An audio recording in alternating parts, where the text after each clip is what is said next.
एक सवाल इस बात का भी आता है कि जो अपराधी हैं वो अपने गैंग्स को बड़ा करते जाते हैं और पुलिस को शुरुआत में जब कोई अपराधी बनता है, उसका गैंग बना होता है तो 5-10 लोग तो मिल जाते हैं, लेकिन उसके बाद जो उनके शरणदाता हैं, उनके जमानतदार हैं, उनके फाइनेंसर हैं, उनके लिए जो फेक डॉक्यूमेंट्स बनाते हैं, हाइडआउट्स तैयार करते हैं, उनको भी कैसे आप लोग ट्रैक करेंगे? इसको ट्रैक करने का 2 मॉड्यूल हमारे पास है।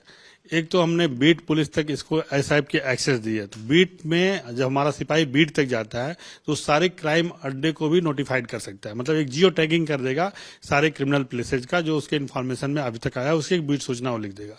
वो भी हमारे इस पर्टिकुलर क्राइम के साथ, पर्टिकुलर गांव के साथ दर्ज हो जाएगी। दूसरा, एक इसका एआई बेस्ड फीचर है, क्रिमिनल लिंक एनालिसिस।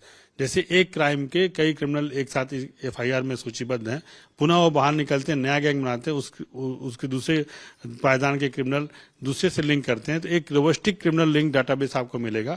एक तरह के पैटर्न क्राइम करने वालों का A, B, C, D level तक जाकर के एक ट्री व्यू प्रेजेंट करेगा कि इस क्राइम से जुड़े हुए आदमियों का ये गैंग्स रहा है, जो वो भी बेस्ड ऑन एफआईआर है, बेस्ड ऑन अपराधियों के साथियों पे, रजिस्टर्स पे है। तो इसलिए वो भी डाटाबेस पूरा सही रहेगा और एक पैटर्न पे काम करने वाले गैंग्स का एक रोबस्टिक व्यू आपको मिलेगा।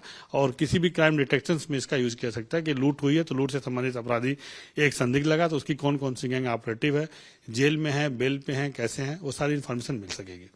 एक सवाल ये कि ये तो आपकी पुलिसिंग का हिस्सा हो गए जो इनडायरेक्ट वे में पब्लिक के लिए यूजफुल है, लेकिन एक जो सबसे बड़ी समस्या आती है गुमशुदा लोगों की तलाश में। पुलिस भी बहुत नकार देती है ऐसे लोगों का कि पुलिस गुमशुदा लोगों पर बहुत फोकस नहीं करती, खास करके बच्चों को लेकर के, लड़कियों को लेकर के।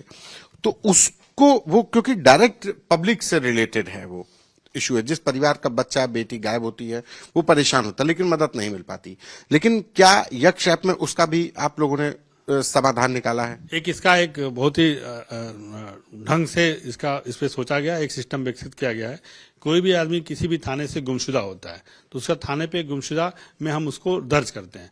दर्ज करने के बाद इसका एक्सेस हमने बीट कर्मचारी तक दिया है। कोई भी बच्चा रेलवे स्टेशन पे, पार्क में, घर में किसी आदमी को संदिग्ध अवस्था में बच्चा मिलता है, केवल हमारा बीट कर्मचारी उसकी फोटो खींचेगा। फोटो खींचते ही अगर वो लापता बच्चे की सूची में किसी थाने के रिकॉर्ड में दर्ज है तो उसका मैचिंग आ जाएगा।